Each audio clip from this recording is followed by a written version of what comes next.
सभी का सुफियान क्लासेज के यूट्यूब चैनल में बहुत बहुत स्वागत है। दोस्तों आज के इस वीडियो एपिसोड में हम लोग जानने वाले हैं युष्मत शब्द के बारे में। ठीक है, युष्मत शब्द को हम लोग पढ़ेंगे और उसके अर्थ को जानने का प्रयास करेंगे और ट्रिक के माध्यम से उसको याद करने का कोशिश करेंगे। तो चलिए हम लोग जानने का प्रयास करते हैं युष्मत शब्द।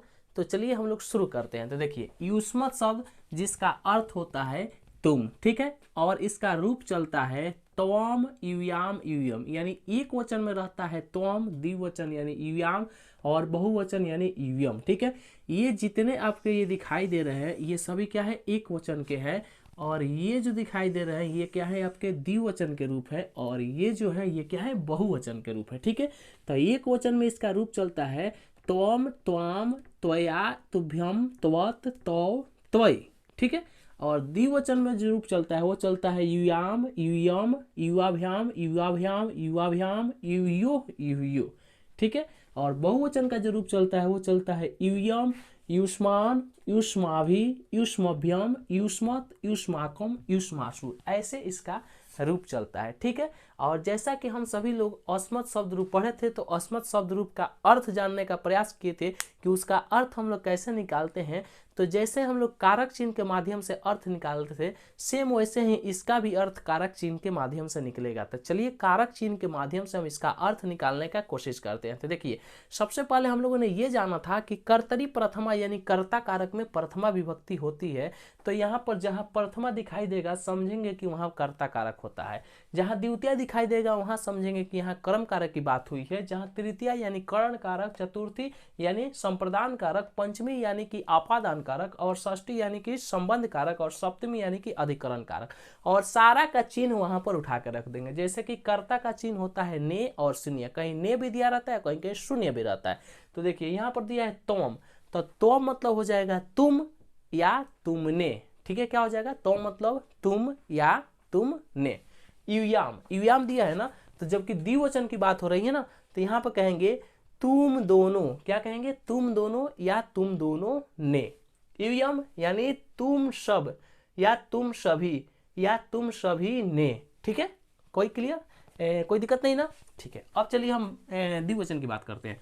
तो द्विवचन में दिया है त्वाम, और द्विवचन का यानी द्वितीय की, तो द्वितीय की बात करते हैं तो द्वितीय में दिया है त्वाम, और द्वितीय में कौन सा विभक्ति होती है, कौन सा कारक होता है, कर्म कारक होता है। कौन सा कारक होता है, कर्म कारक होता है। तो कर्म कारक का चिन्ह क्या होता है, को।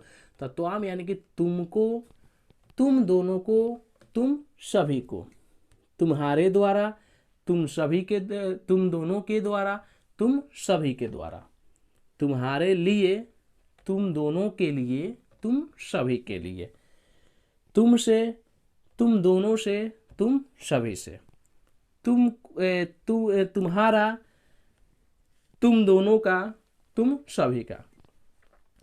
ये सप्तमी में यानी तुम पर या तुझ में, तुम दोनों में, तुम सभी में, या तुम दोनों पर या तुम सभी पर। ठीक है, यहाँ तक क्लियर, किसी को कोई दिक्कत, बिल्कुल नहीं दिक्कत हुई होगी। ठीक है, अब चलिए इसको ट्रिक के माध्यम से हम लोग जानने का प्रयास करते हैं कि कैसे हम लोग याद करें। तो जैसे इसका एक गीत के माध्यम से याद करेंगे, जैसे हम लोग अस्मत् शब्द रूप याद किए थे वैसे ही हम इसको भी याद करेंगे। तो जैसे यहाँ पर देखिए दिया है कि तवम त्वाम त्वया तुभ्यम तवत तवत तौ त्वयि रे, ऐसे याद करेंगे। तवम त्वाम त्वया तुभ्यम तवत तौ त्वयि, ऐसे ही याद करेंगे। ठीक है, तवम त्वाम त्वया तुभ्यम तवत तौ त्वयि, ऐसे। ठीक है, कोई दिक्कत किसी को। अब यहाँ पर युयाम की बात देखिए, युयाम युयाम द्विवचन की जब बात आती है तो द्विवचन में दिया है युयाम युयाम, यानी प्रथमा और द्वितीय एक समान रहता है। क्या होता है, प्रथमा और द्वितीय एक समान, तृतीया, चतुर्थी और पंचमी क्या होता है, ये एक समान रहता है,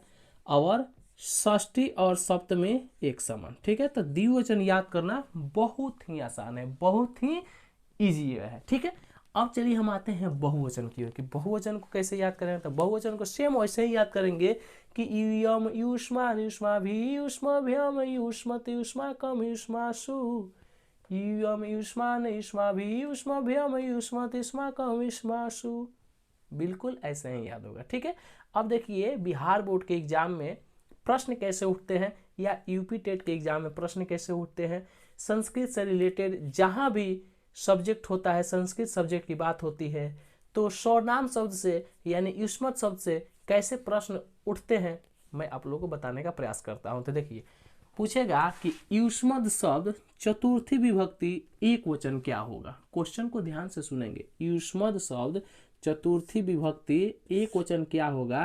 तो युष्मत शब्द ध्यान में लाएंगे और चतुर्थी विभक्ति और एक वचन आपका क्या दिया है तुभ्यम, यानी युष्मत शब्द चतुर्थी विभक्ति एक वचन जो है वो तुभ्यम हो जाएगा। ठीक है।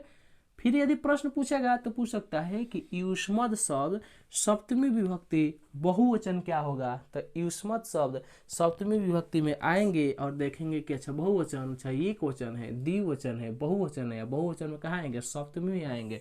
तो सप्तमी क्या है, युष्मासु है। ठीक है। फिर पूछ सकता है कि युष्मत शब्द पंचमी विभक्ति बहुवचन क्या होगा। तो युष्मत शब्द पंचमी विभक्ति में आएंगे एक वचन, द्विवचन, बहुवचन यानी कि युष्मत। ठीक है। आशा करता हूं आप सभी लोगों को इतना जरूर समझ में आया होगा। मिलते हैं एक नए वीडियो के साथ, तब तक के लिए thank you, thanks for watching my video.